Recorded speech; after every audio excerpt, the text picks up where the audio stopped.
everybody. Happy Monday subtext part 2. Happy Wednesday. Hope everybody's having a good day. It's been lovely here. And I don't even like sunshine.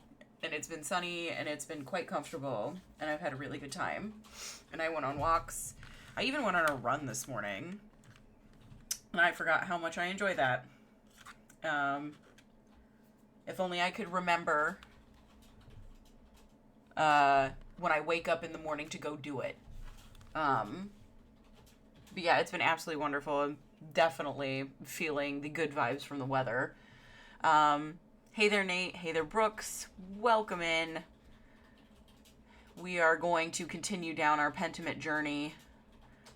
We will encounter, the inciting incident for the game this evening here shortly.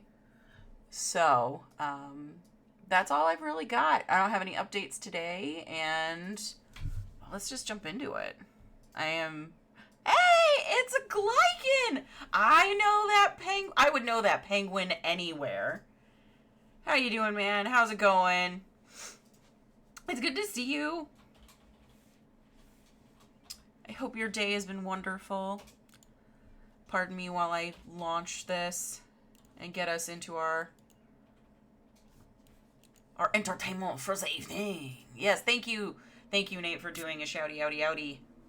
If you do not follow Glycan, you absolutely should follow Glycan. Glycan was, apart from Nate Graves, who is my husband, the first person I followed on Twitch. You were playing Dragon Age Origins, and I don't think you ever were able to go back because of the memory issues. But it was a good time, and I was happy to see someone enjoying some Dragon Age Origins. I love that game. I love that game so much. Ugh. Yeah, corrupted file. It's very sad. Ugh. Alright. I hope you do. I genuinely do. And I hope it doesn't give you quite as much of a headache. There are some, non-studio patches that help. The community resources are fairly substantial. So at least there's hope. Alright. What the heck am I even supposed to be doing? Okay, let's take a look at our... Ah, that's right. We are in the middle of a village flood right now. What is Banishers? Is it a sequel to One Step from Eden?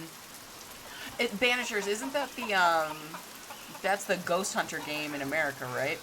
Like, Revolutionary era, Ghost Hunters.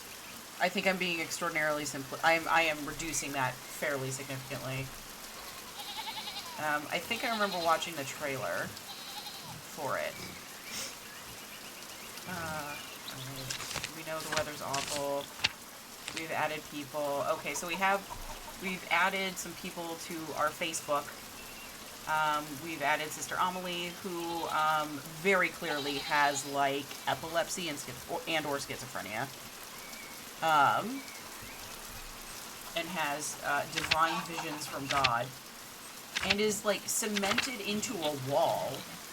Not she's in a room attached to a church, but she's sealed in there.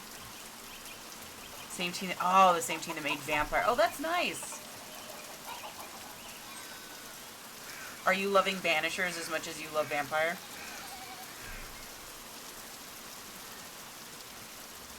Alright, we've added Helena. Pfeifferin. Which is Carl's wife. Wrong button. And then we added Till. I Am Story's been very good. Good. That's always nice to hear when the game that was made by people you love is also good. Or the game by the people... a game you loved by the people who made it is another game is also good. That was a mishmash of words. We're just gonna move on. Oh, nice. It's another decision-heavy. I do love a decision-heavy game. Alright, we've got Carl. And that's the end of that. And we've also added St. Christopher. Oh, yeah, because I was like, who the hell is St. Christopher? One of the 14 Holy Helpers. Protection against the plague and to safeguard travelers. Oh, okay, never mind. I was wondering if that was St. Christopher was the patron saint of travelers. We've added the Imperial Road. We've added Matins, which is 2 a.m. We've added Albertus Magnus, Theologian, and Bavaria is a duchy.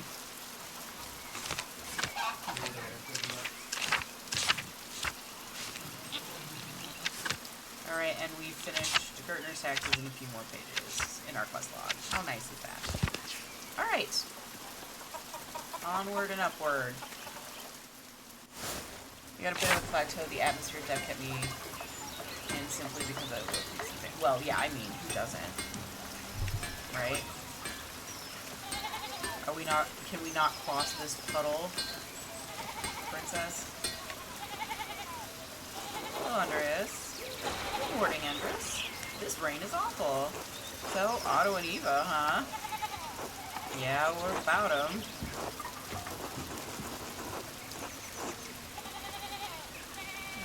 I'm not gonna be quite so crass in this one. Oh, itchy scratchy. How's our courtship developing? Doing fine, you think?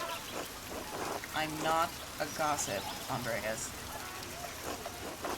Otto practically asked me to be his messenger. I'm only trying to understand how things stand. Did he really, or did you just assume that part all on your own? You started picking up poor habits during your time in passing, Andreas. Can't be the Gertners. Peter is stern. Maybe the monks talk too much? Well, if you ask me, I think Otto's being a bit too slow about it. Oh. He's old enough already not to be smitten like a boy. They both like each other. Seems to me if you found the right person, you should go for it. That's what I would do. Ooh, that's a bit presumptuous. Where is Mistress Schmitten, if I may ask? Oh, that's a private matter.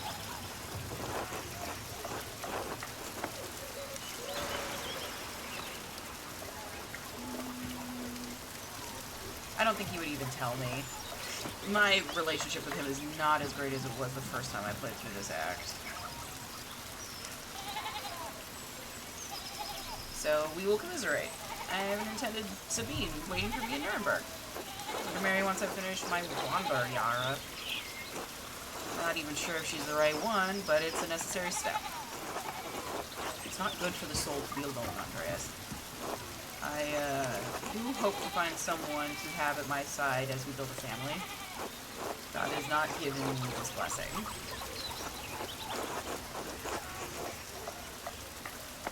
Worry not, it could happen at any moment, Andreas. One certainly hope so. Okay. I must get back to work, Andreas. Enough talk. Until later. And then we go. Oh. Yeah, the Wander year. It's your journeyman year. Hey, Brooks, welcome in. Outer Wilds was on sale, so I went ahead and grabbed that and have like 6 hours in so far. Which means I'm playing one of my 2 allotted games this year. You only allot yourself 2? Aw, man. Noisy chair.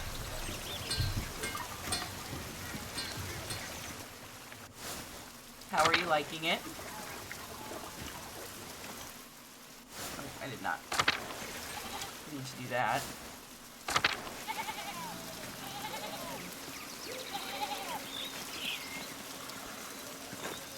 I'll be with you, Andreas. Seems like we have a good spring storm, though I hope it lets up soon. Good morning. I'm sure it will let up soon. As God wills it. Ulrich, I paid Gret for last week's pumpernickel. Sorry to make you wait for it. It's no trouble at all. Please say hello to Lucky for me. Of course. Now I'm off home and then to the Pfeiffers. Good morning, Agnes. What's going on with the Pfeiffers? Helena has about a month to go before her child is due. Her last one was hard. He didn't make it, God rest his soul. I just want to give her the best chance she can have. It's in God's hands. Trust in Providence. Always, Ulrich, but I'll do what I can to help. Why make the Lord do all the work? I must be off now. Tudo. Good day to you both, Andreas. And Andreas, stay out of the rain. Tell Helena I will pray for her help. She will appreciate that, Andreas. Thank you. Until later. Everyone says Andreas all the fucking time. Until later, Agnes. Last year I was naughty and played 3 Alan Wake 2 Tears of the Kingdom some stew. Ooh, so naughty.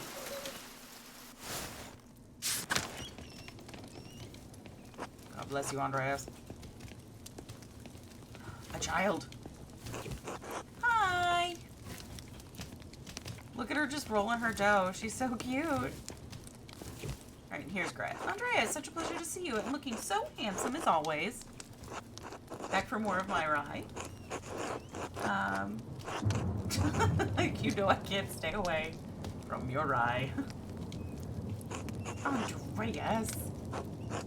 I was passing by and thought I would say hello. Now I must say goodbye. Aren't you a good man? Well, you're always welcome here, Andreas. And always welcome to my rye. Be well. Until later, Gret. Rye feels like a euphemism.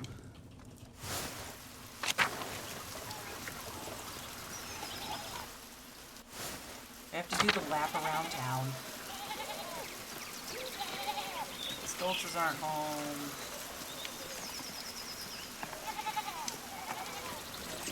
Craft stream because also because it's cute, yeah. I said Dragon Quest. And because of it would take like the entire in private you can make as much or as little progress as you want rather than be limiting to the time. Fine hour. There's no one here and they've left their home unlocked. That's irresponsible.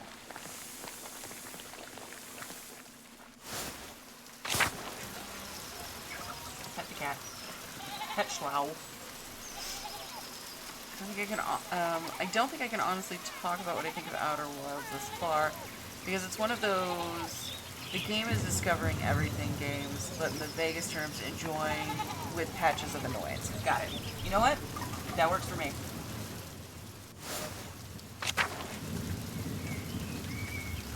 The Turkers aren't home either. Yeah. Hold on. I want to make a... Oh, no, that leads me to another dead end. I want to apologize to them. I feel bad that I didn't eat with them last night because some hoity-toity Baron from... Oh, there's the Strike Hour. Father, I've said this before, but it isn't good that the water drains here so quickly. It's affecting the foundation. It needs to be looked at. I understand, but if you dig here, you may be disturbing the bodies decomposing in the yard. Of course, Father, but they're going to be dug back up again anyway. Yes, but why disturb them unnecessarily? It's your church, Father, but you can't put this off forever. The foundation is going to crack. I understand. Perhaps after some of the bones have been moved to the ossuaries. Thank you, Lucky. Oh, good day, Master Mahler. Good day, Father Thomas. Everything alright with the church? Oh, yes. Lucky was, again, reminding me of the danger severe rainfall can pose to the foundation. God looks after his flock, but sometimes the pen requires an earthly hand. It will be taken care of. God be with you, Andreas. And with you, Father Thomas. Until later.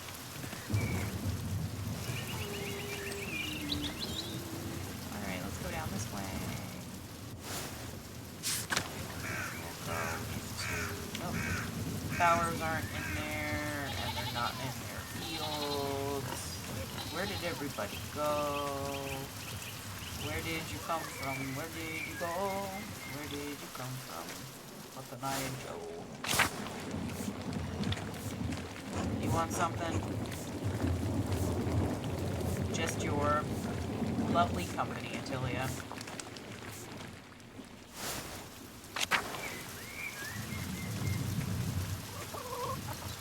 She's always such a gem. No, flowers aren't there. Nobody in their field either, and I can't go up or that way. I can't go down by the pond.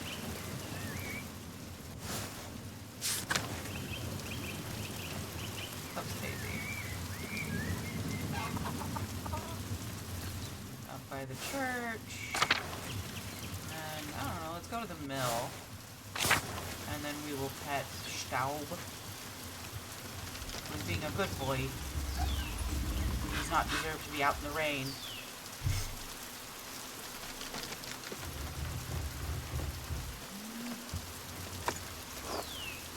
Okay.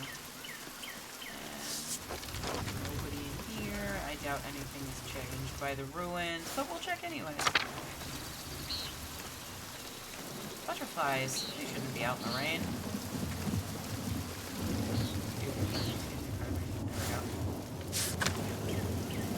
Down to the meadow.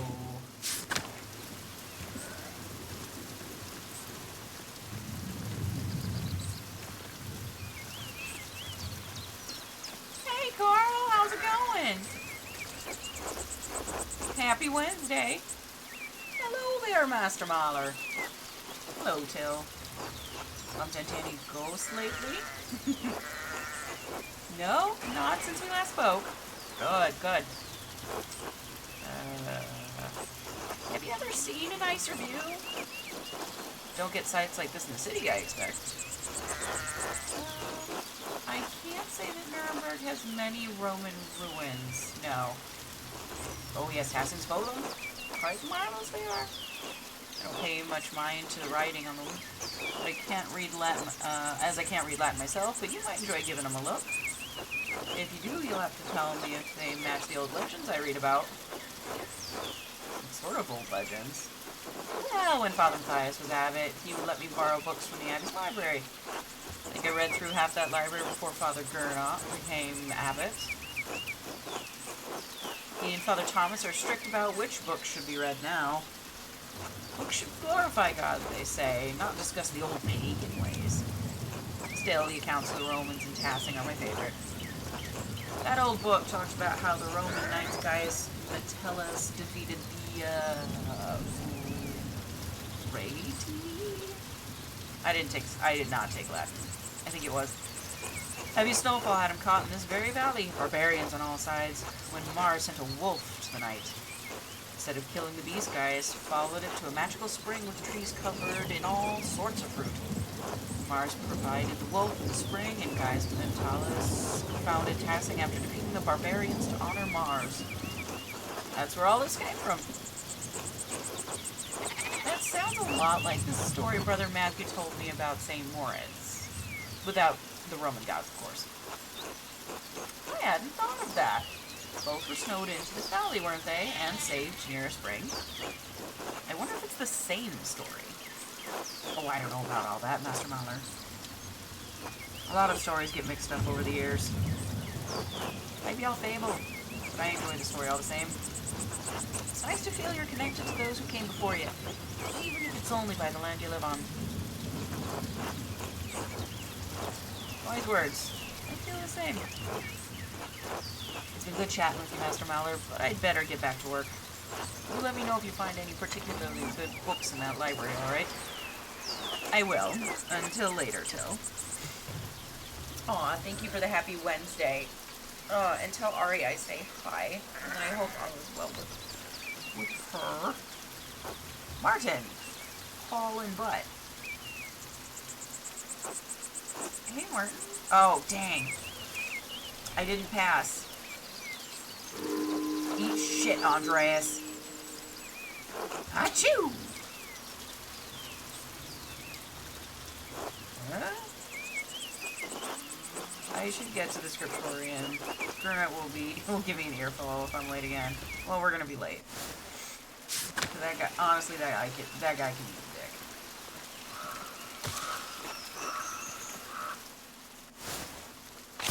People! Hi, Smokey. Oh, Master Mahler. Yes.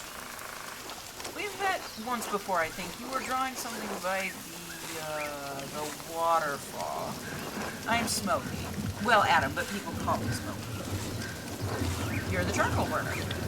Yes, I have to stay out here in the forest near the kiln. Is there anything I can do for you? Just admiring your home, out here among the trees. Seems like a good life. Charcoal fires tend to mask the view a bit, but otherwise it's not too bad. Was there something you needed? No, just be friendly. Oh, of course. Well, good to see you. Until next time, Mr. Miller. Until then. And then... Vexlav? Oh, hello. Oh, you're not local, are you? No, I'm staying in Tassing only briefly. Is Smokey a friend of yours? No, I mean, I didn't know him before coming to Tassing, but he's let me stay with him, so yes, I suppose he is. Even though, much like Romani, most folk despise anything that's different, I like staying on the edge of town.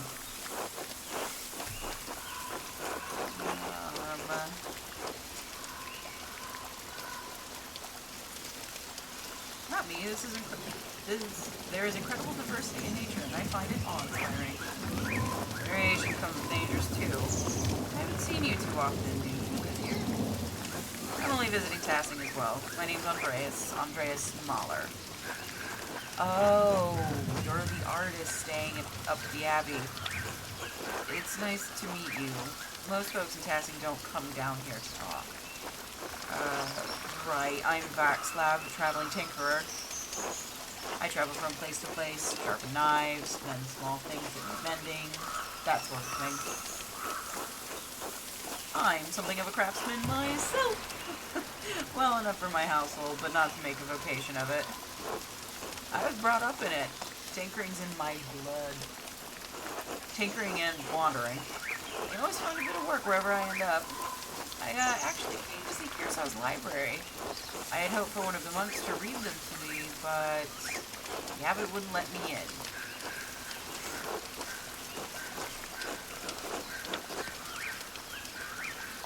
No one's allowed in the library except the sisters. I'm not surprised they turned you away. Ah. What were you looking for? Well, I explained I was looking for a text about the elements. If they're primordial, as Aristotle says, then God didn't create them. They existed, or they exist with him, since the dawn of time. That's not that's heresy! Genesis clearly says that the Lord created the heavens and the earth. Well, yes, but the elements themselves have to exist for the Lord to create something from them. Even the ether is mentioned in Genesis when the earth was formless and void. You should repent for this nonsense. I've never considered it that way before. You might be onto something. Yeah, I expect such an open dialogue with you, Master Mahler. Few men with your stature would entertain such ideas with someone like me. Anyway, I should get back to work. Until later, Vexlav. I like him too. I hope people don't turn him into a scapegoat. Is anybody at the Shrine of St. Dacia? No.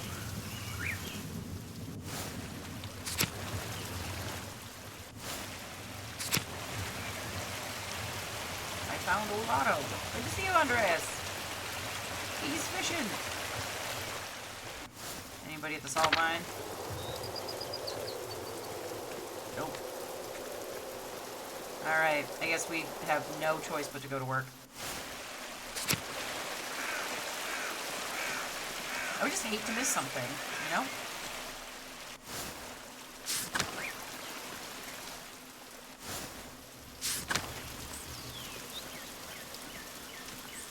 Accidentally get someone killed. Niklaus, what's going on? Copy with you, Andreas? Are you preparing to leave even with this weather?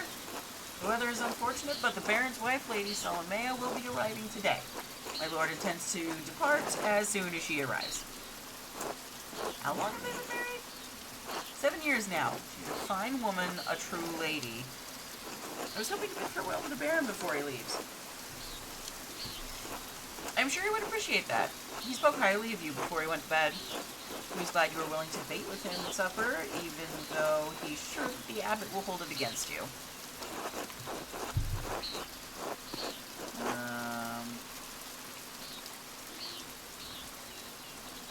Well, Luther's work is worth debating, regardless of what the abbot thinks.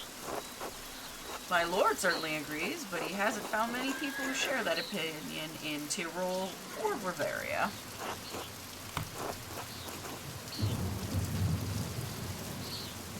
Would it be fair to say I found the Baron's favor? Yes, it looks like it. It would. My lord bade me give you a token of his friendship in his absence. He says it's a small thing compared to future commissions, but he hopes that you will wear it with pride. What an extraordinary pin! Please thank the Baron for me. In fact, I'll wear it right now. Many thanks. We'll slap that shit on. As you wish, of course. Where's your master gone, then? He went for a walk early in the morning. He didn't say when he'd be back. I hope he returns soon. The rain is turning everything to mud. My lord might surprise you, Andreas. He never minds getting mud on his boots. Of course, I'm the one who has to clean them.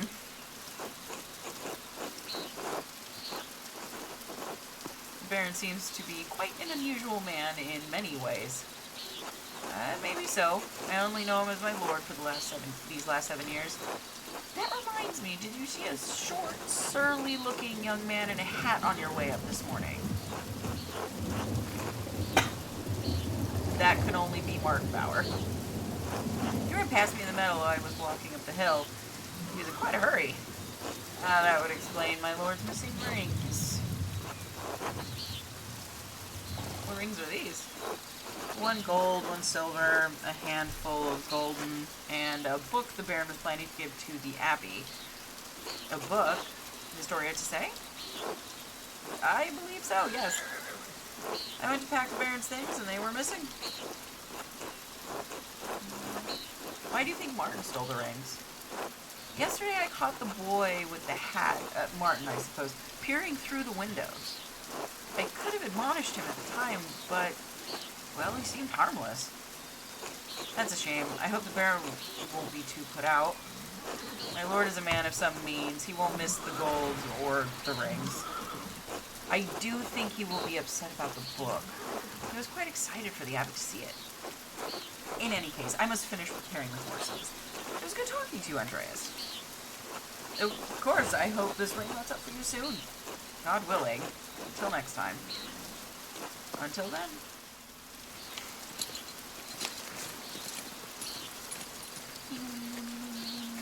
I like the gloves. Alright, that's locked.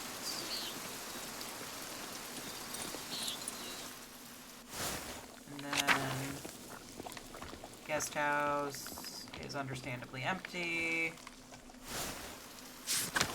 Alright. To the salon!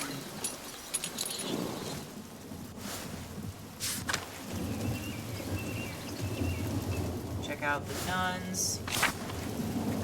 As is our want and desire.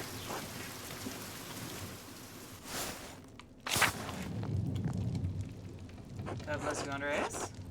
God bless you, Mother Cecilia. There's something I can help you with? No, my apologies until later. No, god dang it. Sorry to bother you twice, Cecilia. And then into the convent.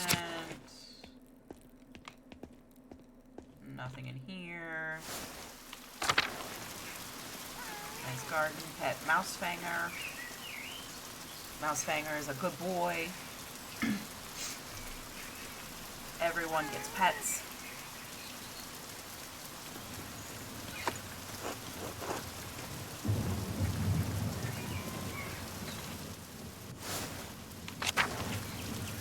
Check the shrine. Nothing going in the shrine either.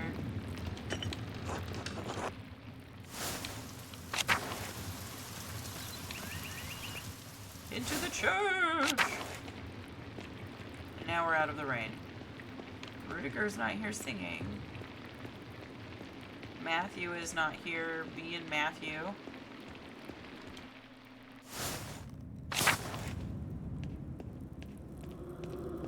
No one's down here. We're not going to do that because it's the middle of the day and nuns will be in the library. They don't need to be with menfolk like me. The tower is locked. Interesting. Dormitory is very empty. Head into the cloister. That's the cemetery. Anything in the courtyard?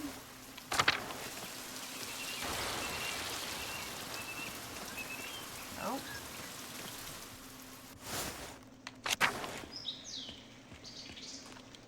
What about the aquarium?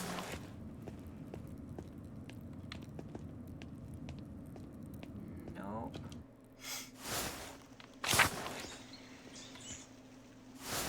Anything in the infirmary? Nope. Where's everybody?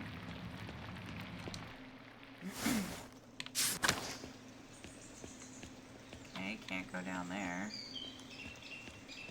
Go to the large garden, the refectory. I was just in the church. I've been in the dormitory, and there's the. I'll check the kitchen cellar first. I like this like hanging bag thing with all of the utensils sticking out of it. I think that that is quite the great idea. Anyone in the cellar? Oh, a bunch of meat, some cabbage.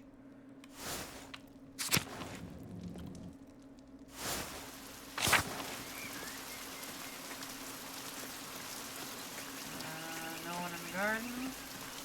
What about the Abbot's house? No one's in here either.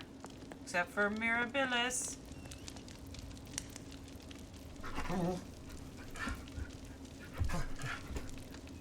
Being a good boy. And that door's locked. Nobody's home. Yeah, it is abandoned.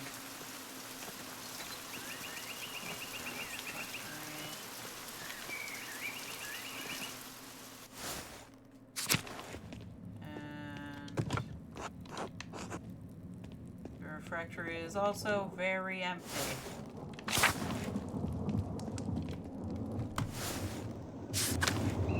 Alright, then there's not but to go through the large garden,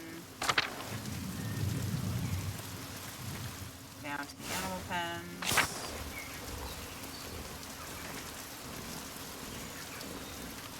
Nobody's tending the animals either. Abattoir can't get in. It's locked. Nothing in here except looks like a hammer or something missing.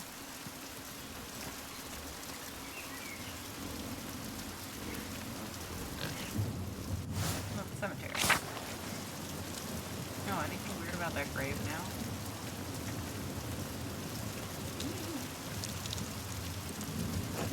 Brother Gerhard's grave was disturbed recently. Fernick must have buried something here.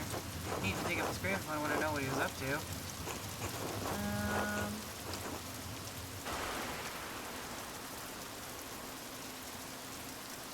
I bet Otto would help me if I asked.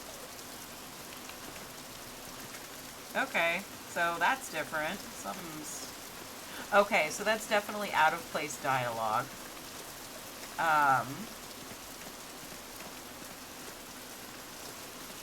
because, alright, we're gonna go to the cloister.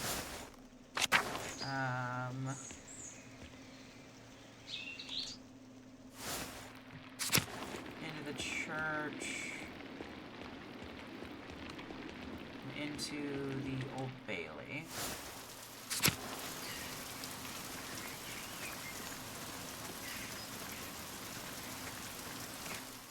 And we're gonna dig around the Prior's house. Except apparently we're not, because there's nothing here.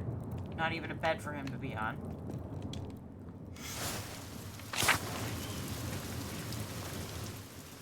To the scriptorium. Oh, this was wonderful. The rest of the Abbey is soaked. There's not a drop of rain in here. Good thing the abbot had auto replace the roof to the scriptorium and library last month. With the calefactory next door, we can stay warm while everyone else is cold and wet.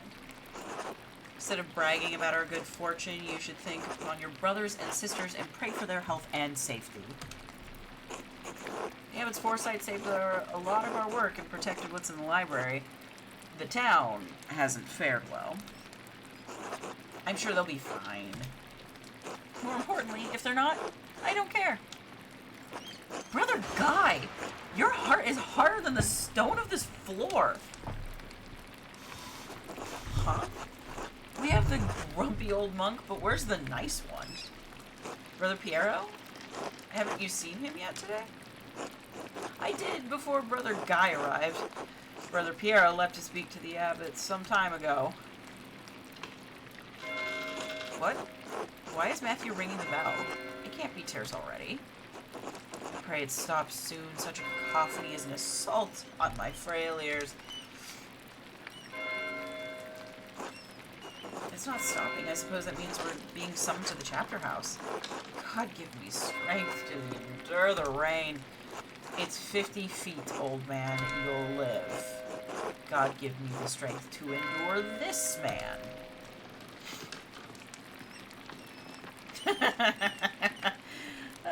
The number of quotes that involve butts and need new material. It's still not stopping. What's going on?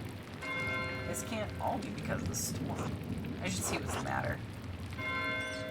Not before we snoop some more. We should go through everyone's stuff.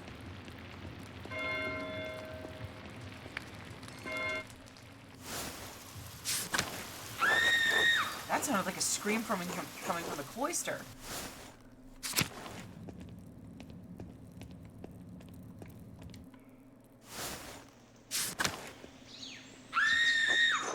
That's coming just down the hall. Maybe the chapter house? The screams are coming from the chapter house.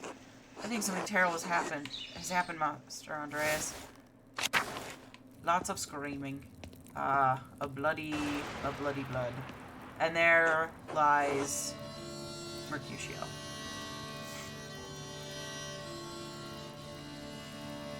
What's happened? I think it's the Baron. He's been hurt. He's more than been hurt. Please, Father, where is Brother Florian? Have him come quickly. Be silent, brother. Brother Florian, if you please.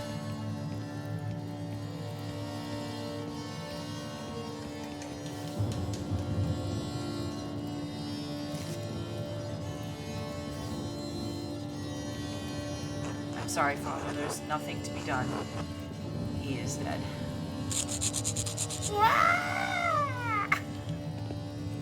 Sister Margaret, calm yourself.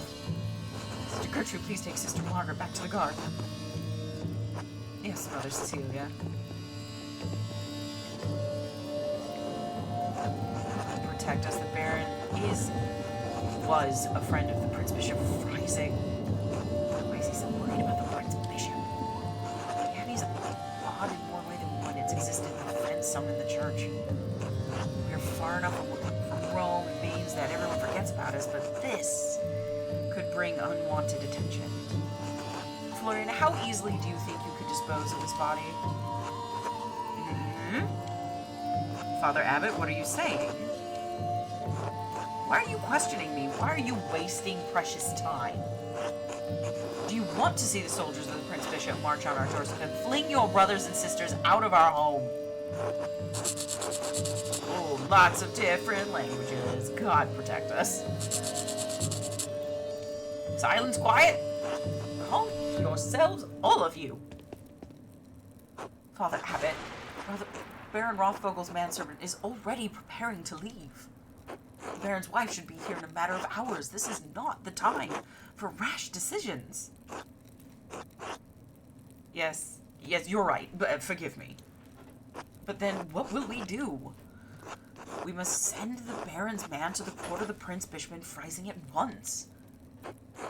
Mother Cecilia, the Baron said the Prince Bishop's archdeacon was in Innsbruck for the imperial diet. Even better.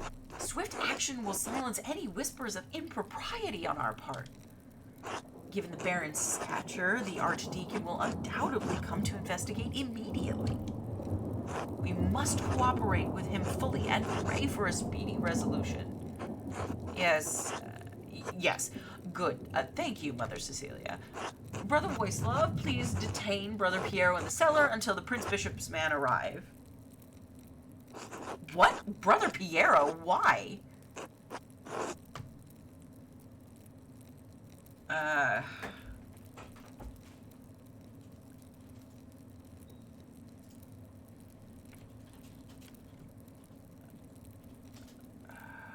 It is absurd. I mean, look at his little baby hands. That's absurd. He was caught in flagrante delicto, covered in blood, with a knife in his hand. Father, do you really believe that Brother Piero is capable of such a foul deed? Yes, capable enough when motivated by anger. I had no anger against the Baron, Father Abbot. I simply came across him like this. No anger? Not even for insulting your work and forcing us to give it to Andreas? This is not a subject for debate. When the Prince Bishop's man arrives, we must not be empty-handed.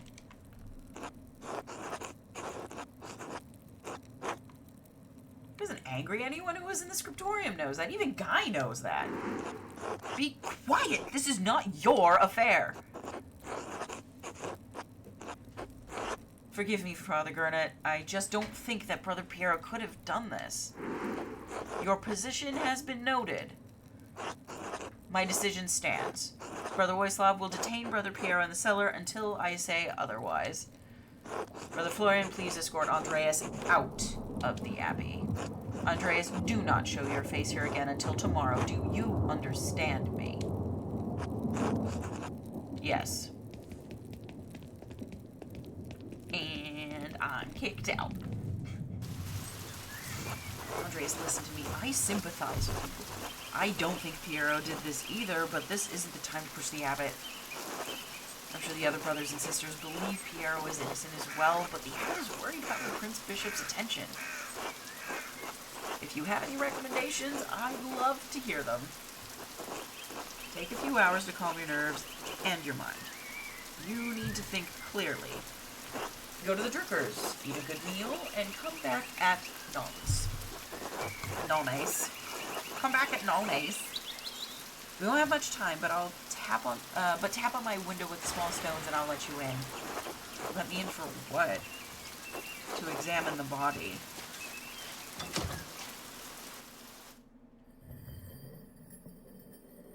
And we have our murder. I should follow Florian's advice and go to the Druckers. Hopefully it will clear my head.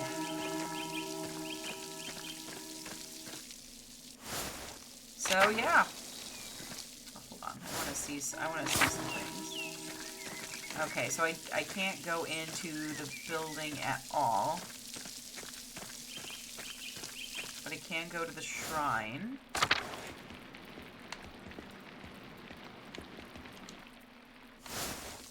And I still have access to the cloister, but that's alright. Well, actually, Margaret was escorted up here. I wonder if those two nuns are here and I can talk to them. They may be be back in the... Hi, Mouse Finger. Pet the cat. Andreas, pet the cat.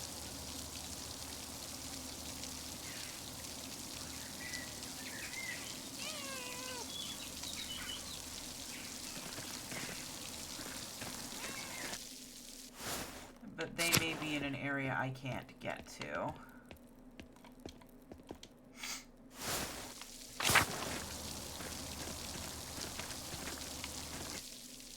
She won't... Oh, she's here. God bless you, Andreas. God bless you, Mother Cecilia. Is there something I can help you with? I wanted to talk to you again about the Baron, how you walked away with the sisters when he arrived. Given that the Baron was just murdered, it seems worth inquiring about the cause. Why? Do you not trust the abbot's judgment? It is not the abbot's judgment that matters, but the archdeacon's. All too true, but you must proceed carefully with your inquiries. The abbot does not want anything to interfere with the archdeacon's investigation. That includes you. Then help me. Help you what? Blame someone else for the murder? You know Piero didn't murder the Baron. It had to have been someone else. I will not condemn someone else to death. Condemnation is for the Archdeacon and God, not us. There is no sin in us bringing truth to light. I am simply a nun. Why do you think I can help you? You know what happens at this abbey better than anyone. Better than the abbot? The abbot sees only the brother's side. You need to watch over the sisters and know what's happening with the brothers. True. Alright, I did have reason to be concerned about Baron Rothvogel's presence. The Baron caused irreparable harm to one of the sisters on his last visit. The damage was severe enough that she had to leave us for some time. What kind of harm? Irreparable. That is why I removed the sisters from his presence as soon as I could. Are there any here who may have wanted revenge? I cannot know what is in a person's heart, Andreas. Can I at least speak to the sister who was harmed? No, Andreas, I don't think that would be appropriate. Alright, this doesn't help me much if I don't know what happened or to whom. I understand this is less information than you likely wanted, but I do not think I can tell you any more in good conscience. Trust me when I say that the victim of this incident could not have killed the Baron. I need more than that. Are there any records on her or what happened? Yes, we keep records on all the sisters in the library. Not that it does you any good, you're not allowed. Could I ask Sister Illuminata to see them? She won't give them to you. Our records aren't available for outsiders to look through.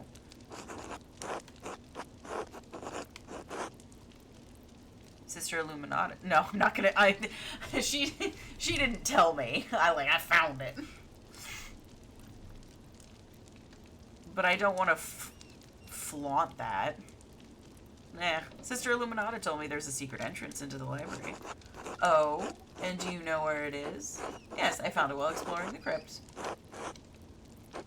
Don't try it. You'll be caught and you'll be lucky if the abbot only banished you from the abbey until Judgment Day. You're probably right. God bless you, Mother Cecilia. May God bless you, Andreas Meller. Alright. So, we have information that Baron Rothvogel is not gentle with women.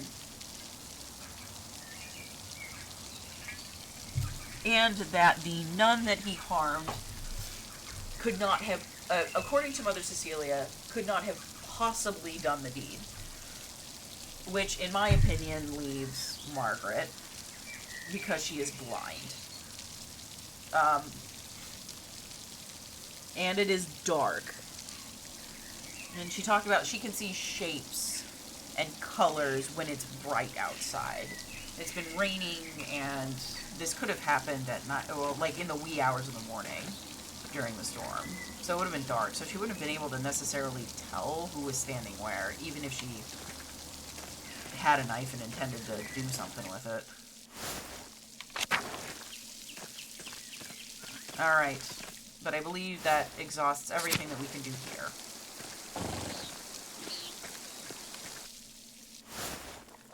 Because I can't get back to the cemetery where that... Ooh, something here. Is this a letter to the Baron from Prior Fernick? Baron Rothbogel, trotz eurer wiederholten Aufforderungen und Unterstellungen Durchungen den Inquisitoren in Innsbruck meine Gewohnheiten so offenbaren, werde ich bei eurem Besuch in Kirsau keine Rituale für euch durchführen. Bitte beendet dieses Tourista-Streben sofort zum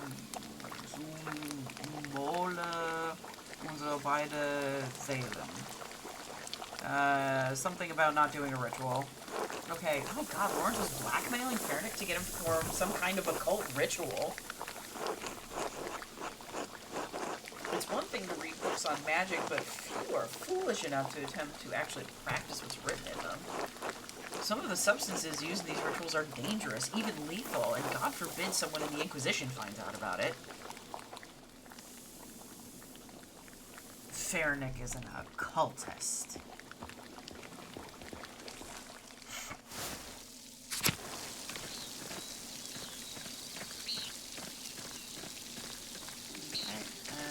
Nope.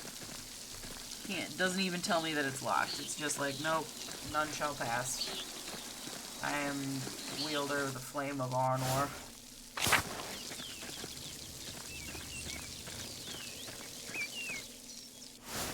I don't think anything's going to be interesting up here, but we'll see. Some pictures.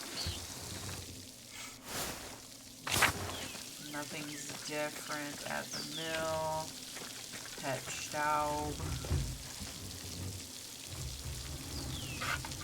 So we've got so on the nun front, that doesn't mean that somebody couldn't have acted on that sister's behalf. Yosh! That's my Torlop! Give him back. Welcome in, welcome in, welcome in. Welcome to Pentiment. Another one! Another! The Druckers! We have encountered a murder most foul, Yosh. And we are going to attempt to solve it. Good day, Andreas. Back from the Abbey already? It's only noon. Andreas, are you alright? No, something terrible has happened. Oh god, what happened? No, forgive me. Come inside and sit down for a minute.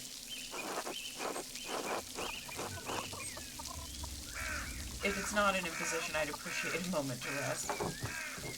Not an imposition at all. My friends are always welcome in my home. Besides, I could use your opinion on something. So we have two people with motive. Look at that dancing Torlop. Every time, it's between you and Nate, who does the up, down, up, down, up, down, up, down. It makes me think of the Oompa Loompa song from Willy Wonka and the Chocolate Factory. Good day, Andre. Should I fix you a plate?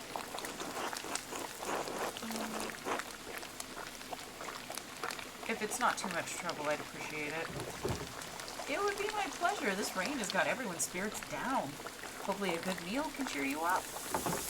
Hello. Hello, Burnable. How are you? Sleepy. Come back to my workshop.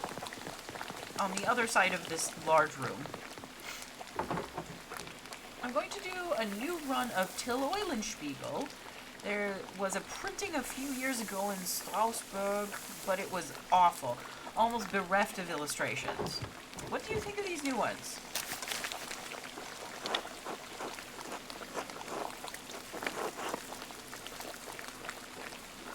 I don't think the background looks too busy. It looks nice. They look wonderful. Thank you. I'll be sure to let Marie know. Are these her woodcuts? They are. The drawings were mine, but she did the block cuts.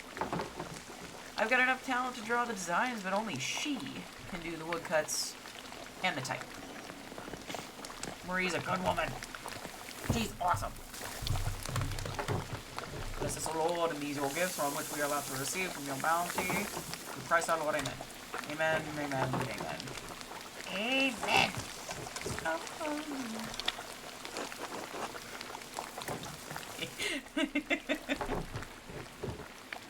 Alright.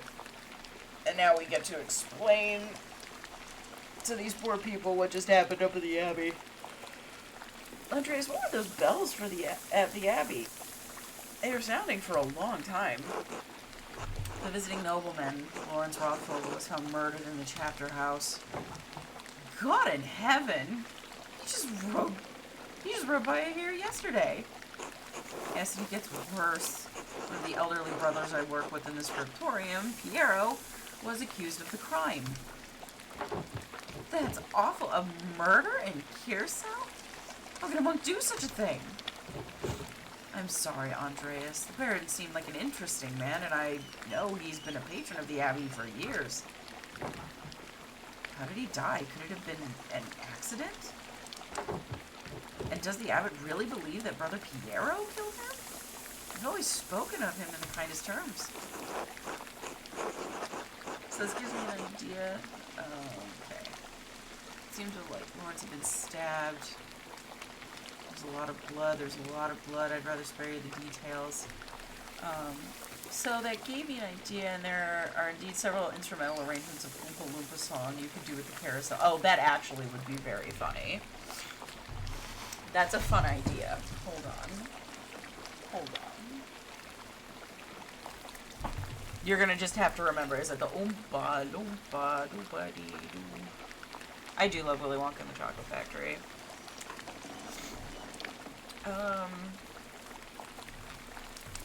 It seems like Lawrence had been stabbed, but I don't know. There was a lot of blood around him. But no, I can't believe Piero did it. I can't imagine him harming anyone. Stabbed? It's hard for me to imagine a monk doing that as well, but who knows? Oh, could it have been one of the sisters? But if it wasn't Brother Piero, who do you think could have done it?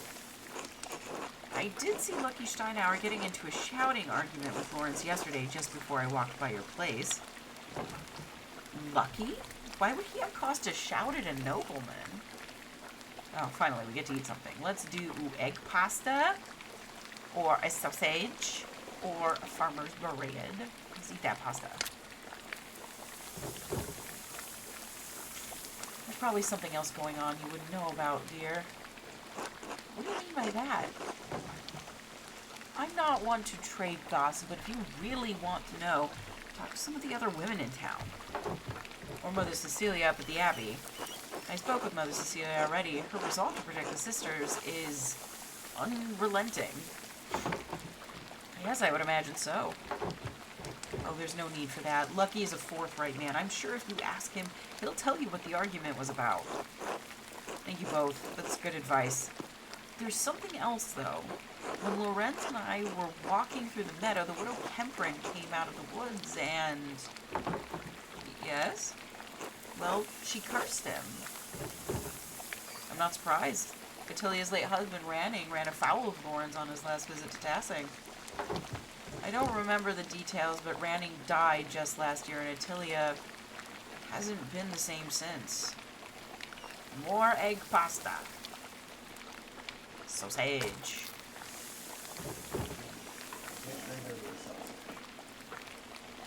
She was always an old bitch even before she was old. Klaus, that's enough. She had to deal with the Job's lot in life. And now she lives all alone on the edge of the woods. There are rumors she's going to lose her property soon. I do pity her, even if she is a bit...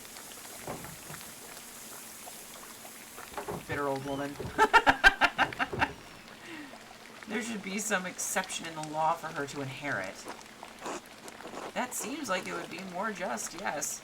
It wasn't always this way. I think my great-grandmother inherited this land way back when. Well, if men changed it, they can change it back. You're right, as always, my dear. Enough about Attilia. Is there anyone else you think might have done it? I don't know if he has any ill intent, but Prior Fernick has been acting strangely since the day Lawrence arrived. Perhaps an academic disagreement? I know they're both avid readers, both of classics and new works. On his last visit, the Baron bought a book on astronomy for me. I know the Prior has similar interests. But would the Prior kill someone over a simple disagreement? It's not as strange as you might think within the world of astronomy. Some have many opinions they would kill for. Depends on the nature of the disagreement. Many have killed or been killed for their beliefs. What is an opinion for some is a testament of faith for others and worth killing for. That may be so, but I've never seen that sort of anger in Prior Fenric. Not even when Gernot made him abbot instead of him. Afterward, he seemed bitter but never violent. That just doesn't seem to be part of his character. So, Lucky, the widow, and the Abbey Prior. Anyone else? There was something strange when we approached the Abbey together. Mother Cecilia was outside with some of the sisters. Mother Cecilia scowled and then took the nuns inside without saying a word. Sounds like they have a history at least. Time for bread. I do not know Mother Cecilia personally, but I have never heard anyone speak badly of her. If she had cause to dislike the Baron, I must believe she had good reason. Well, Andreas, it sounds like there's a lot to look into. Thank you for talking to me. I was feeling overwhelmed. Thank you for your care. It helped me understand how I can help Piero. You're always welcome here, Andreas, anytime. Yeah! You're especially welcome with this one. Hippity-hoppity baby boy. God be with you, Andreas. Thank you, and be good until I come back, Berthold. I'll fly. Alright. 2 days until the Archbishop arrives. I have several leads to follow, but where should I start? I can talk to Lucky Steiner. He's probably working in the front of his house. The Widow Kemperin lives south of here, near Franz Bauer. Prior Fenric is usually at the scriptorium, but I won't be able to talk to him until tomorrow. Still, nothing would prevent me from talking to Mother Cecilia in the convent. But if I don't attend Brother Florian's examination of the body at the Abbey, he'll have to do it without me. He said come back at Nones, right?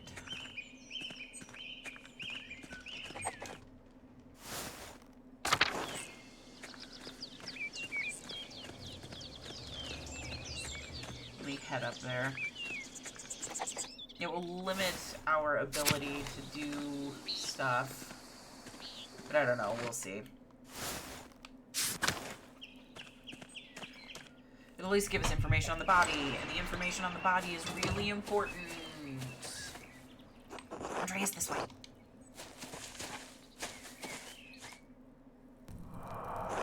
There you are. I'm glad the storm didn't delay you. Now, even though I gave instructions that I was not to be disturbed, we must work quickly. Seeing a corpse up close can be unsettling for some. I hope you're up to it. I've seen many animal corpses in the wild in various states of decay. Human death is also a part of nature. Yes, but the understanding of its significance is unique to humans. The corpse of a man you once walked and talked with, excuse me, it just isn't the same, even if it may seem so in the rational mind. Now then, you should probably take notes as we go. They may be useful later. Yeah, sure. We can do that. Notes, notes, notes, notes, notes. I will begin by inspecting his anterior, starting with the face and head. No visible wounds, no blemishes, teeth in good condition, nothing unusual. Neck, shoulders, and chest are ordinary. I need to clean some blood away to examine the torso. Yes, there it is. A puncture wound between the 6th and 7th ribs. It's fairly shallow, though. I estimate it penetrated only about an inch, and it likely came from his own hand. A Nuremberg inch or an Innsbruck inch.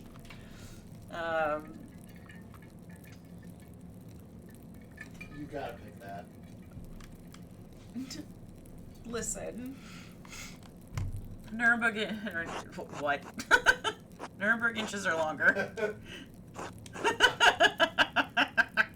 I'll write down Nuremberg inch. I'm glad it loops back, though. It's a running joke. Anytime someone gives anything to me in inches anymore, I'm going to have to, by default, respond a Nuremberg inch or an Innsbruck inch, and no one is going to have any idea what I'm talking about.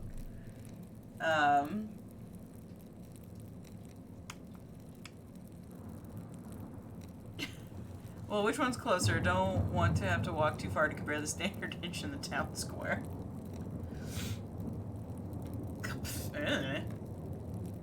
Is it more important? Okay. He inflicted it on himself. How can you tell? From the angle and depth of the strike, it's as if he were. It's as though he were holding it in his right hand and fell on his side. You must know I'm not always. You must know that I was not always a monk. I was a mercenary for 10 long years in Poland. My familiarity with runes comes from my time on the battlefield. I am no true surgeon, but I am the closest Curacao has. If the wound was that shallow, it doesn't sound like it could have been fatal. It wasn't. It's likely incidental, received while falling on his own knife. He must have some other wound that issued forth all the blood we found him in.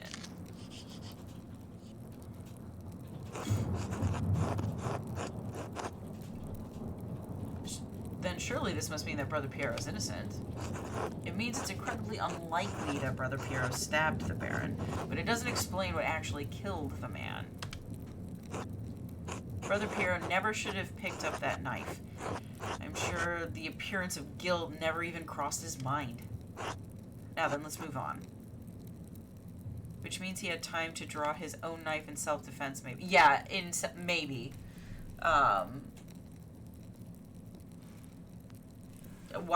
That's the only reason I can think of why he would have a knife out.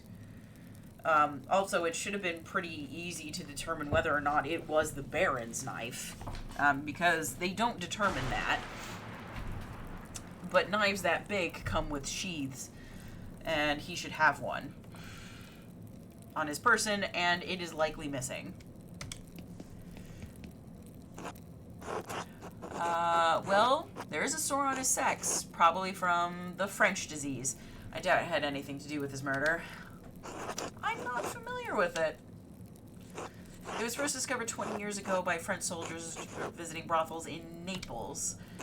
Anyway, it seems the Baron was not the most faithful husband, not uncommon among the nobility. He's a mercenary. Moving down. Other than a few blisters on his feet from what I assume are new shoes, there's nothing wrong with his legs. Andreas, can you help me turn him over? Grunt an affirmation stoically. Of course. Flip, flip.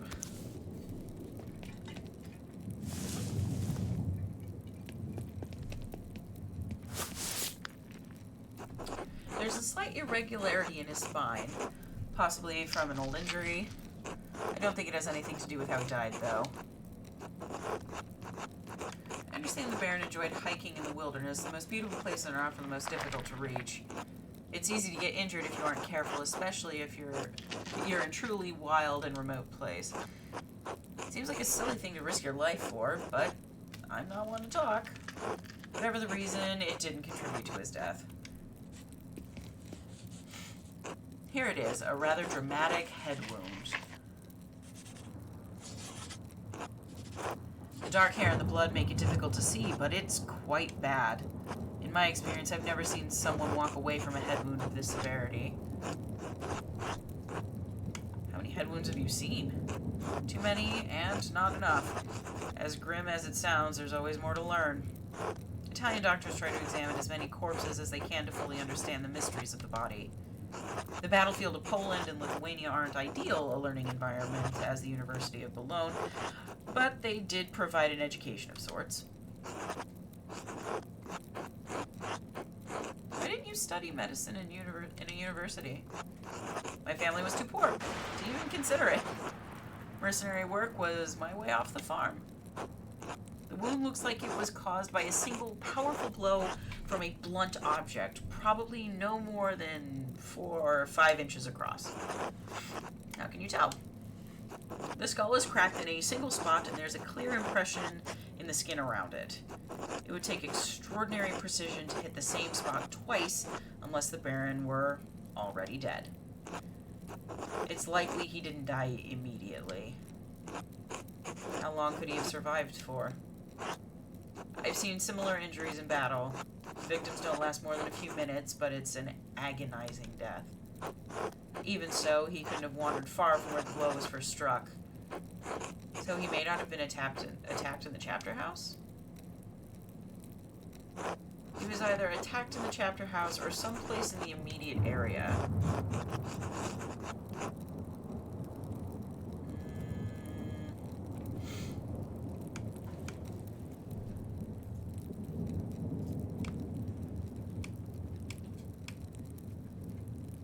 Outside of the Abbey would be too far.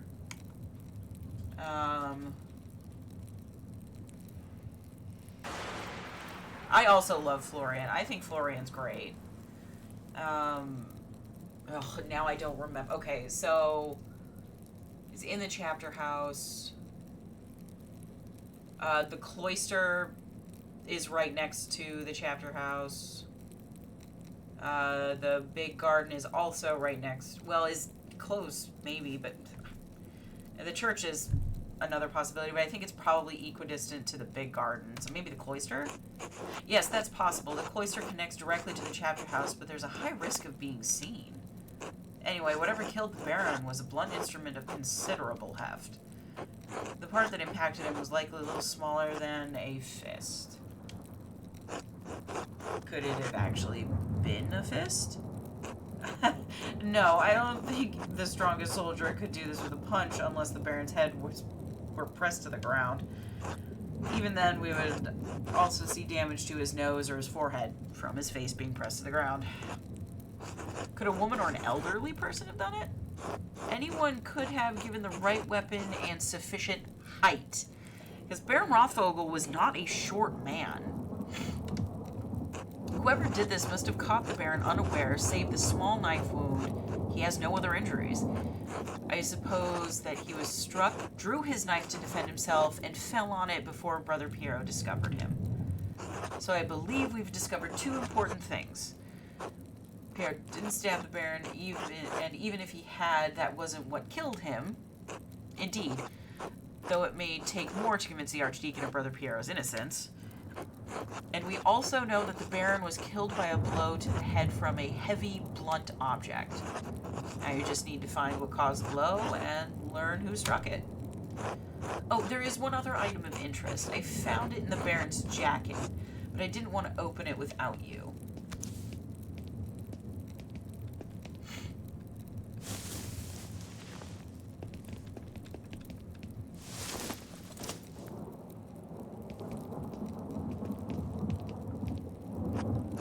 A note of some kind. I trust you to open it more carefully than I would. Das Mädchen, das starb und die Unschuldige mit ihr Matutine?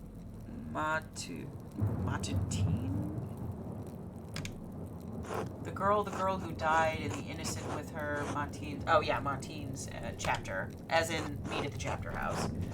The girl, what girl, and what innocent? One of the nuns? It's been years since any of the nuns have died. Perhaps Mother Cecilia would remember. Can you tell who wrote it? Oh, you're not Italian, I can tell you that. Highly refined Gothic hand. Someone with an extremely refined hand. This was done without any guides. As good as Adok and Guy are, I don't think they could replicate this. What, really? If not them, then who? I intend to find out. I wish you good luck finding the answer. Now, I am sorry to rush you, but I must ask you to leave. Every minute you stay here is an additional writ. Fuck. Are you expecting someone?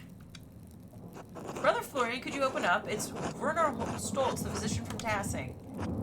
Yes, I'm in the middle of something. Could you return after supper?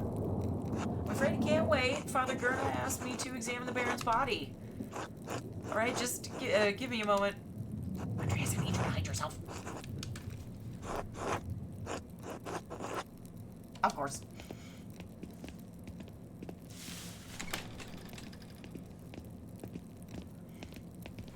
That guy looks like a smug prick. Ah, Dr. Stoltz, sorry to keep you waiting. Now what did you need? Gavin wanted me to examine the Baron's body before his wife arrives. Seems unnecessary at this point. I've just completed my own examination. Well then, what's the harm in letting me take a look? Dr. Stoltz, with all respect, I've finished. The cause of death is clear. If you arrived an hour ago, I would have had no problem with your assistance. Assistance? I'm a university-trained physician. I can examine a corpse on my own without the help of a battlefield sawbones.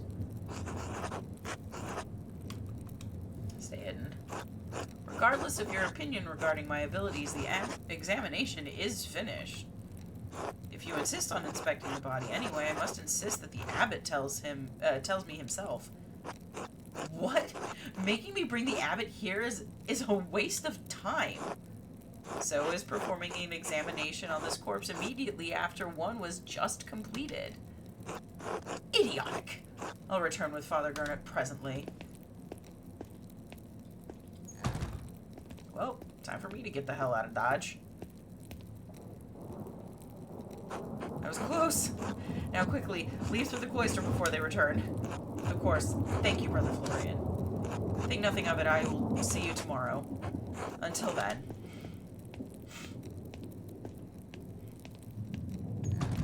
Alright. So here's the thing. Tell us the thing. I should find someone to eat with. Listen, Andreas, you're gonna have to fucking wait. Okay. So here's the thing. We've got Rothvogel, who died in the chapter house. The furthest he probably could have stumbled away from is the cloister, which would have been a quick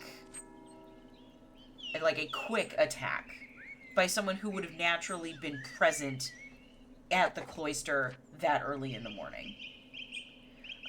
Which leads me to believe that the most likely suspect pool is truly the brothers or the nuns.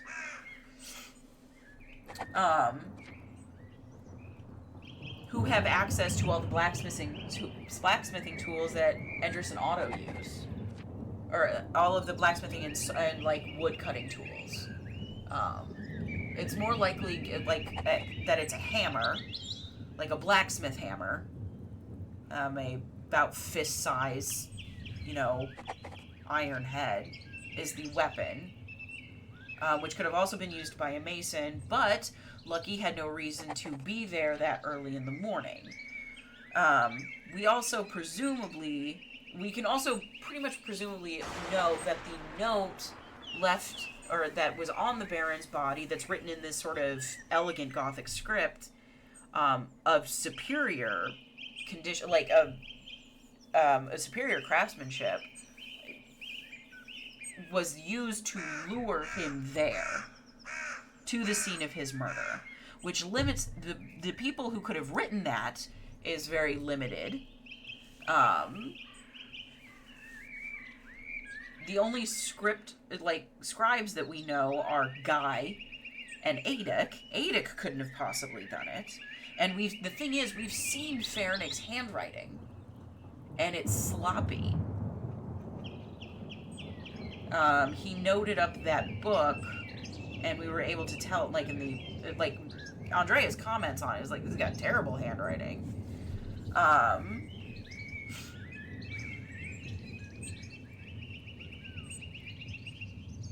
Adic couldn't have killed him for the same reason that Piero couldn't have killed him. He's too short. He's too old.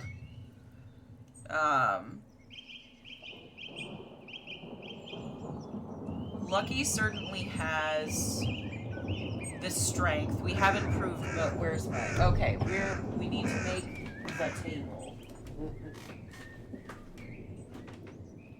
For anyone who likes to play couch detective, there is the table. And your suspect will always have means, motive, and opportunity to commit a crime. Means, motive, and opportunity. And we have 4 suspects, one of which we don't know the name of. We definitely have Fernic, who is being blackmailed, which gives him motive. He also would have the opportunity. He lives here. And he does have access to a potential weapon. The only detail sort of eliminating him from it is the handwriting. The handwriting is a question, but that doesn't mean there weren't accomplices. We also have Lucky, the stonemason, who certainly has means, access to hammers. He has this body strength. He's also tall enough to have inflicted the wound. But I don't think that he has an opportunity. I'll put a question mark there. And motive, we also don't know any information on. There's Attilia, the widow, who certainly has motive to hate him. Means, I don't know, maybe, I guess. She might. But she certainly, it's unlike, she doesn't have the strength, she doesn't have the height. So means is probably no. Opportunity, I wouldn't think so. So we're presuming that the murder happened early this morning. And she seemed pretty chill when I just walked into her house on my way up. I don't think that she has opportunity.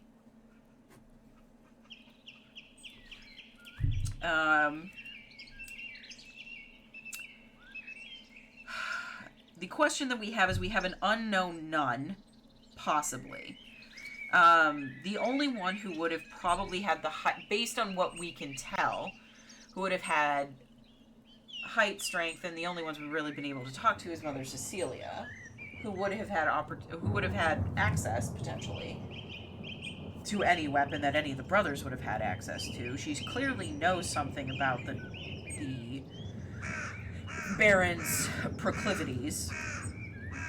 So motive, yes.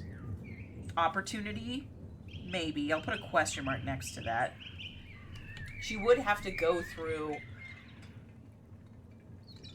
the entirety of, like, the Abbey proper in order to do it. Sorry, I will catch up on chat here in a moment, as soon as I finish doing this. So means, maybe. Opportunity, definitely. Feasibly. Maybe not definitely, but feasibly would have had opportunity. So right now, Faranick is the only one who looks fairly bad for this. Because he has both means, motive, and opportunity. Both. He has all three.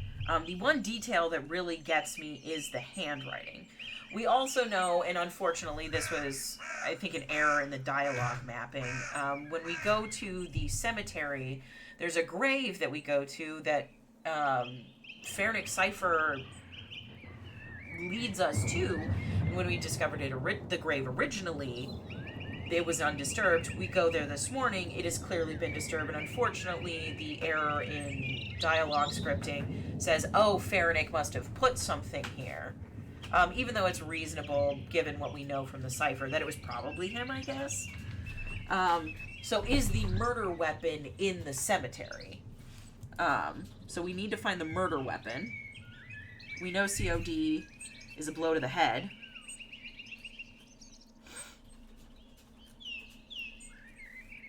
And that he died sometime the morning of.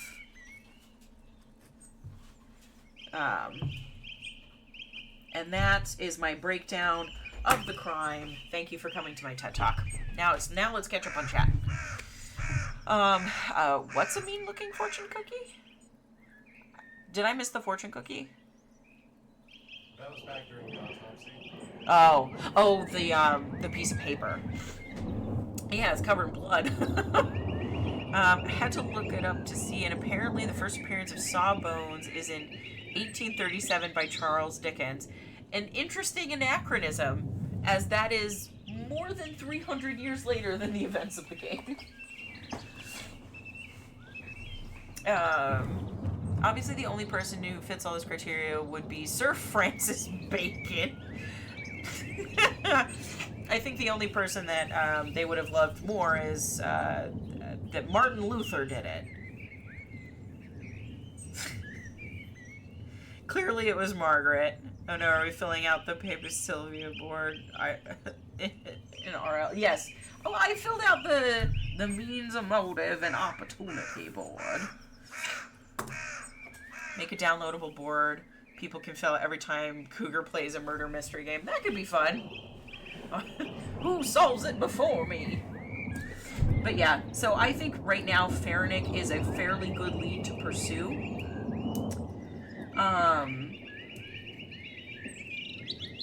But not everybody. I mean,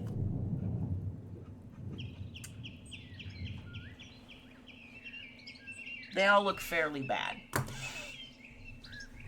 Faranick looks the worst. Okay. I can't get that note out of my head. The girl who died and the innocent with her. What could it mean and who wrote it? I remember my original presumption that the girl was the nun that they were referring to, but that nun that was hurt is alive. So it's some other girl. And I remember wondering if it had to do with a potential motive for Lucky. But why would Lucky be able to write in Gothic script? Like perfect Gothic script.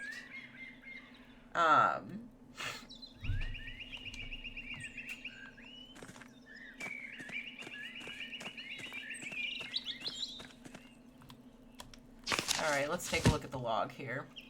Alright.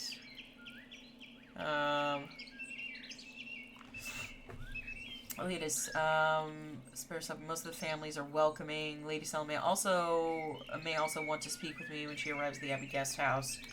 Maybe I could even visit Smokey in the forest. Gathering evidence before the Archbishop shows up. Bishop, Prince, whoever the fuck. I don't care who that is. Talk to Lucky to find out what he was arguing with the Baron about. Talk to the Widow Kemperin. Get on Gernhard's oh shoot. Get on Gernhard's case. About the thingy thing. And then Oh, that's right, because I can bypass the nun stuff and go into the library at night, sneak in, get some information, risk getting caught.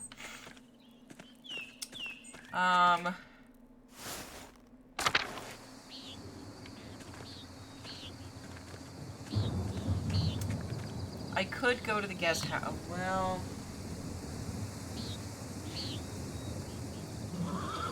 would she know anything? As rude as it would be for me to, like, kind of snub her, like, I kind of don't. Like, I think I want to go eat with Lucky.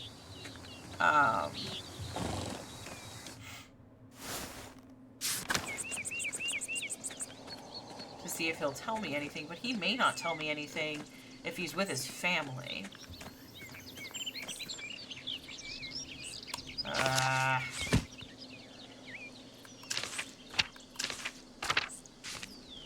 Alright, we've added Vaxlov and Werner Stoltz, the doctor. And we've added Smokey to Facebook. And we've added Lady Solomea and Old Otto. And Anna. We've added a Fonz. I believe that's everybody. And we've added words to the boss. We've added Tyrol, which is a county in Austria. We've added Mars and Nons. We've added Golden, which is a type of gold coin. We've added Califactory. A communal warming room in monasteries. Okay, where the big fire was. And, in flagrante delicto, in blazing offense, that they've been caught at the act, in the act of committing a crime. In flagrante. I like how, because I've heard in flagrante delicto shortened to just in flagrante, which I guess it would just be on fire. You've been caught on fire. I am open to suggestions on who I should eat with, chat. If there are any strong opinions. Because it's Solomea.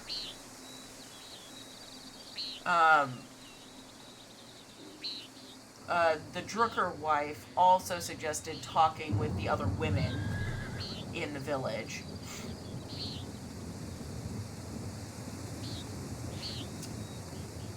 Tilia, Lucky. That's really about it. Because I don't have access to Fernick, and I won't have access to the nun. So Salomea, Attilia, or Lucky. I think Lucky may be the best bet.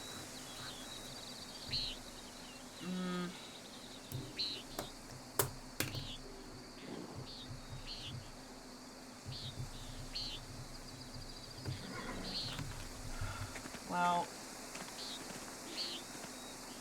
no, let's do Salomea.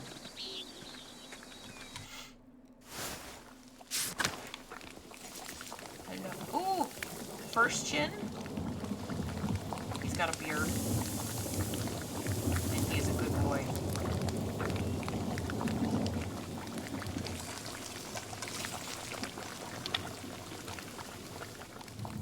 I love that I get to pet all the animals.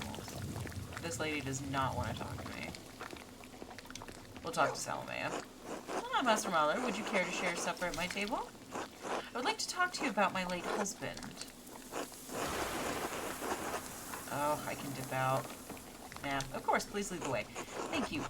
Please sit. Bless us, O Lord, these your gifts, which we are about to receive from your bounty, through Christ our Lord. Amen. Amen. Alright. I find myself rather out of place here without the comfort of the Baron. Thank you for agreeing to share a meal with me, Master Mahler. Of course, the honor is mine. It's a terrible thing what happened to the Baron. It has given me the shock of my life. I'm trying to find comfort where I can in my ladies and the Lord. Obviously we should eat the knife first. The dog is begging. Eat the dog. We're gonna eat the frumenti. What is a frumenti? Not that there's much comfort to be found in these cold, dreary alpine towns. Lawrence and I had meant to take a tour of them before returning home to Worms, but, well, return we shall. I'm sorry for your loss, my lady. The sorrow is just the first of many, I'm afraid. Are you married yourself, Master Mahler? A woman waits for me in Nuremberg. When I finish my work here, we will be wed. Do you not look forward to the responsibilities of marriage, Master Mahler? Perhaps it's no surprise you and Lawrence became fast friends. I imagine he saw something of himself in you. Oh my. He even gave you one of his pins. He must have been quite fond of you. Rarely have I met someone with such a depth of knowledge and a thirst for debate. His thirsts were not limited to his scholarly pursuits, regrettably. His lust for drink and women once afflicted him with great remorse, though such shame faded with time. Lawrence was a flawed man.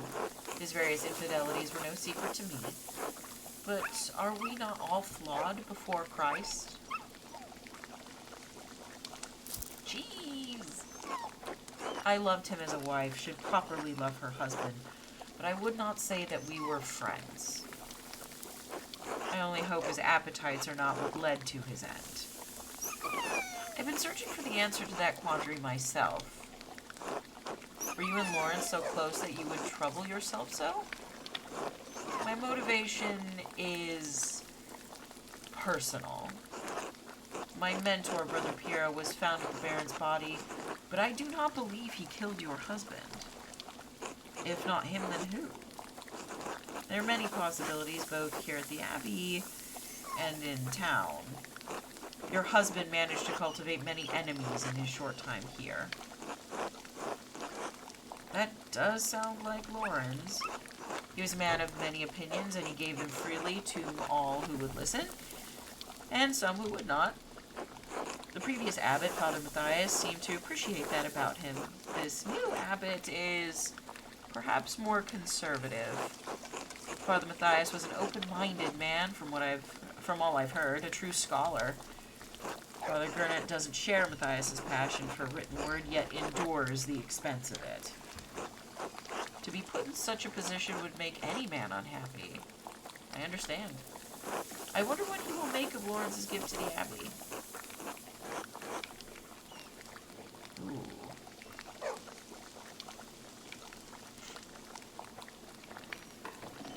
What gift was this?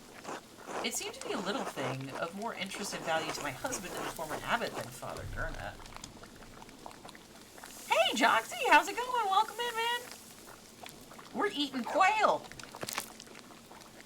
We're only eating the leg, though. He had found a book about the history of Tassing. He believed it contained some scandalous details. He said it corroborated fears Father Matthias had expressed, but he didn't share the particulars with me. So, according to Lawrence, the book does corroborate the details that Father Matthias was looking for.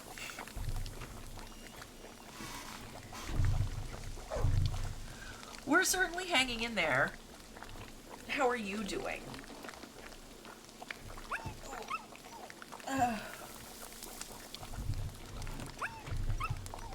Do you have a sense of the scandals involved? Did you know about it? Was the appearance of the book peculiar or noteworthy in any way?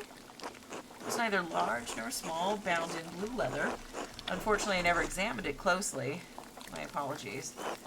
I'm sorry I can't be of more help. I have some education, but I lack my husband's thirst for knowledge. If you find the book, hopefully its significance will be apparent. If God wills it. Will you be returning to Worm soon? Perhaps in a few days. I wait on the arrival of the Archdeacon. When his investigation is complete, I will go. Though the circumstances of my time here are dire, I am in no hurry to return. I'll wait for her to continue on that one. You are a disarming man, Master Mahler, and much too easy to talk to. To be frank, I do not know what will become of me when I return to Worms. My title and residence may be in jeopardy. Lawrence and I have a son, but he is young yet. I don't know many of the legalities, only that my position is at some risk. You're in a difficult position, my lady. I will pray for your happiness. As will I, Master Mahler. Because women can't own property. Hanging in there as well, you know, still absorbing things. Absolutely, that's completely understandable. That's understandable, Joxy. I am sorry to cut our conversation short, but I fear I must rest. Thank you for having me at your table. Be well, Master Mahler. And whatever anyone says of my husband, I'm certain he appreciated your friendship. Alright, time to sneak into the library. Ooh, we should sneak into the library. 'Cause we are sneaky, so sneaky. Sneaking in. Oh shit. Matthew is is the Abbey's servitor. If he sees me, he'll kick me out. I have to keep out of sight until he's passed. Good thing he can't see well.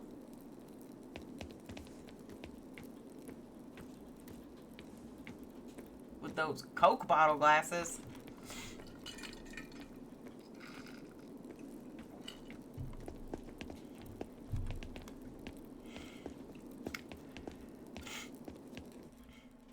I think Guy did it.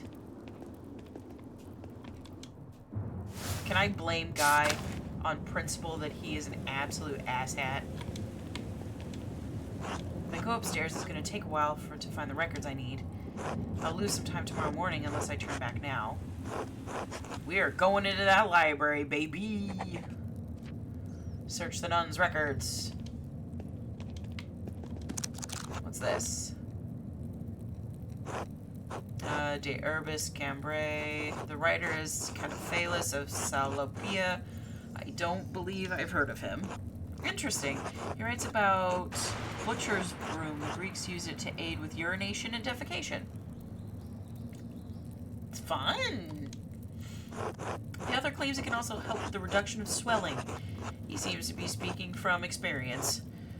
A wonderful hidden treasure for the Abbey.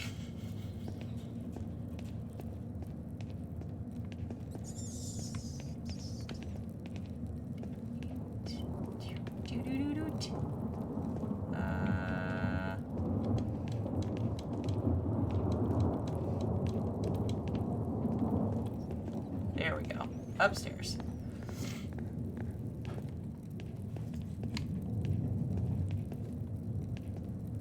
Okay, I can't interact with it. I see some blue books. What's this? This is most curious. Historia de Labyrintho Librorum. Librorum. There we go. Librorum.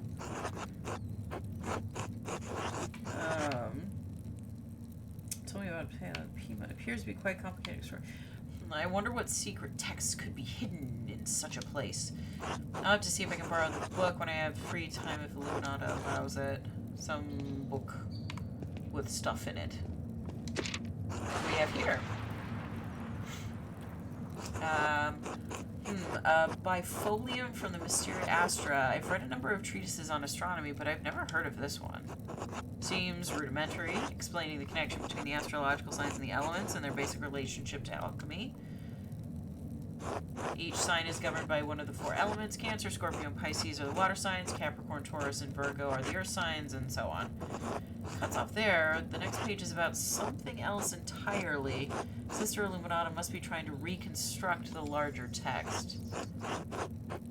Describe and illustrate bifolia out of page order, so this shift of subject isn't surprising. It would make more sense once it were bound. Those 2 pages were interesting enough, I suppose, but quite basic. Wait, that's the connection between the astrological... Yeah, here. Oh, he's making the connection again. Must be the text he referenced to create a cipher. Interesting. That would have been much simpler to solve if I'd seen this first. Our boy's using his noggin.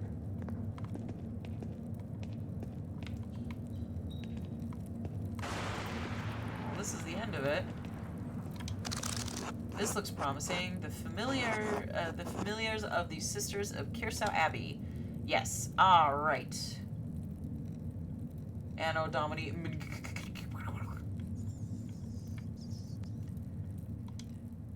Mother Catherine was the first to enter the records. It looks like almost 50 years ago.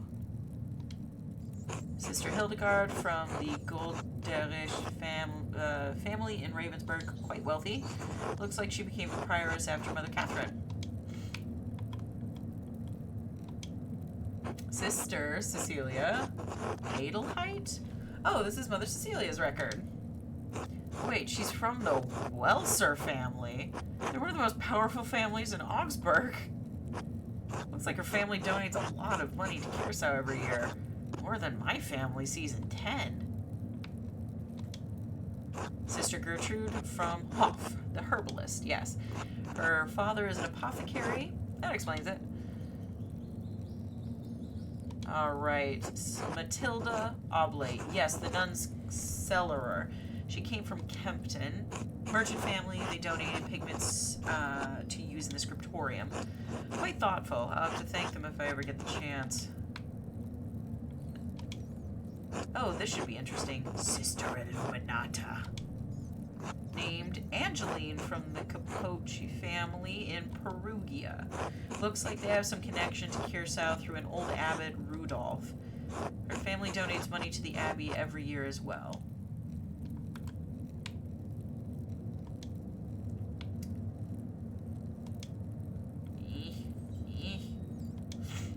Sophia. Okay, Sophie from Burgitz. Her family is poor, but they donated flour.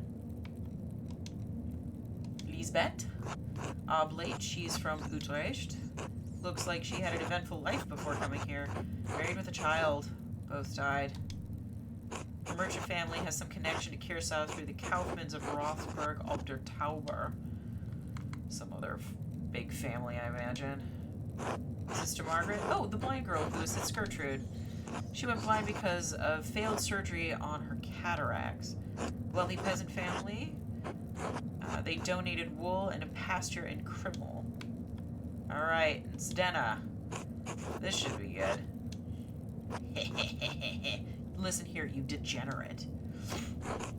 They donate a fortune to the abbey. No wonder Mother Cecilia the abbot let her behave as she does. Oh, here we go. This note says Sister Matilda left the abbey for several months. Why would she go to a hermitage? Seems strange as she's the only entry with such a note. The date is 3 years ago. This was just before Father Matthias died. Which means it was around the time Baron Rothvogel visited. This has to be it. Matilda must be the nun the Baron harmed on his last visit. I should talk to Mother Cecilia again. And maybe Sister Matilda as well. There we go. We did it. Yay. Yeah, we did it.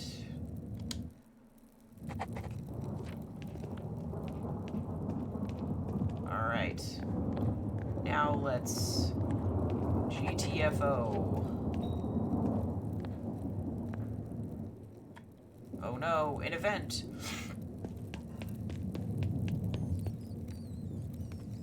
Rudiger. With the beautiful voice. And Matthew?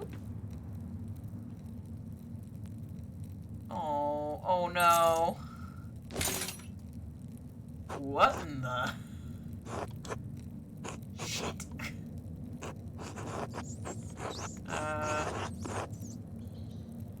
What am I gonna do? What am I gonna do now? Just wait for them to finish then leave. It can't take long, can it? You speak to them openly in good faith as men of reason. Run, go for it. Go, go, go. Can't possibly take long, can it? I want to sleep on the cold floor. I should just sit here and watch in any case. If I can't get out of here before the sisters arrive in the morning, it might be even worse. It may not be awful as Adena finds me first. Maybe we're friends. Sister Illuminata will certainly not be amused. May make things difficult in the future. We can come to an understanding, right? We totally can. Well, hello, good evening. What? What are you doing here? Andreas, what is the meaning of this? Did you follow us in here? What should I say? This is a delicate situation, to be sure. They're understandably concerned if their tryst is discovered, they could be expelled from Curacao. Maybe worse.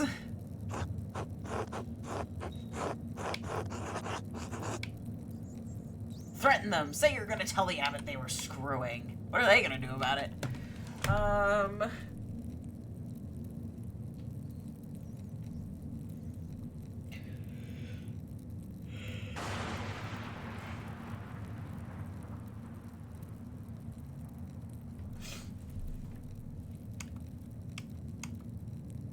Tell them the truth. I'm looking for clues about the murder. And they'll probably be sympathetic. It'll be clear I didn't come here to spy on them. Matthew might be suspicious, but I think I can convince him. I didn't mean to alarm you. I came looking for clues about who killed the Baron. I know Brother Piero didn't do it. Someone else from the Abbey or the town has to be responsible. You know Piero is a good man and a pious monk. I can't let him die. Oh, good. I can't believe Brother Piero could murder. I'm sorry. It's just so shocking.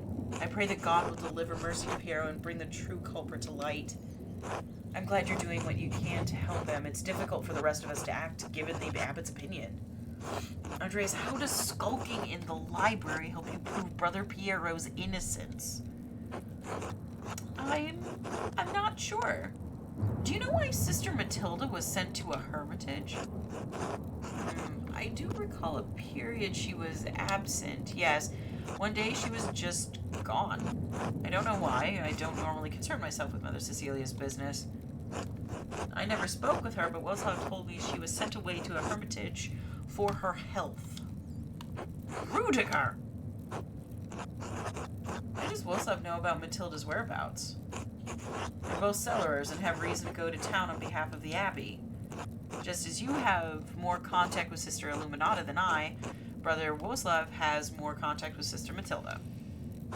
In any event, I wish you good fortune with proving Brother Piero's innocence. I trust you will keep all of this to yourself? All of what? All of what? Fine. We should go. Good night, Andreas. I'm not gonna snitch on them.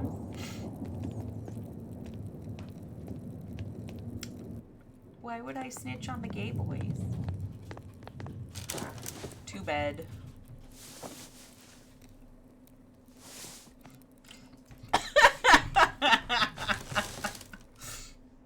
Nathan would snitch if it were Guy. Guy is an asshole.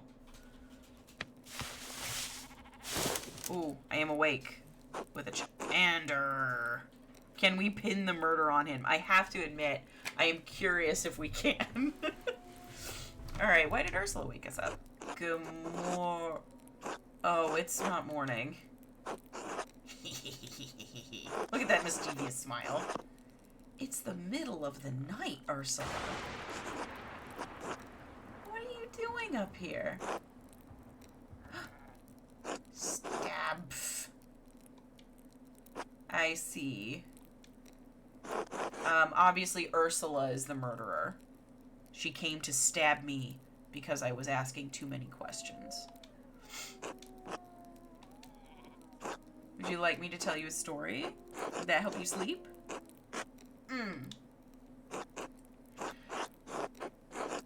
There was once a little girl about your age who was sold with a basket of oranges. And a man had to pay rent to the king every year. The cost was 4 baskets of oranges. This was in Italy, of course. You don't even know what an orange is. Anyway, the man's young daughter had hair the same color as yours, same as an orange. And the man didn't have enough oranges to pay the rent, so he put his daughter in the 4th basket. He covered her with oranges and sent the basket to the king. When the king's servants found the little girl, the king told them to raise her as a servant. They called her arancetta, like a little orange. You don't know Italian, so that doesn't mean anything to you, but it's very cute. He's terrible at telling stories. Anyway, as the girl grew older, the king's son, the prince, fell in love with her. But the other servants were jealous, and they gave her 3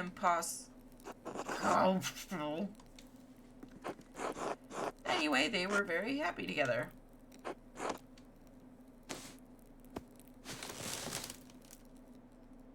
Well, that went well. Alright, we have 1 day and 2 hours. I should find someone to eat with. Alright, I think that is definitely where we will call it. We have a lot of things to consider, a lot of people we need to talk to, and not enough time to do it. Which is awesome. Love that for us. And clear out the glossary before we call it a night. Okay, Rothberg Obder Tower is a free imperial city. Okay, that's a pilgrim point, whatever. That's the wrong button again. Historia de Labyrinthio Laborium. Account of the Labyrinth of Books. I don't know what that is. I want to know why I don't know what that is. There we go. Herbis de Cambrai on the herbs of Wales. Okay.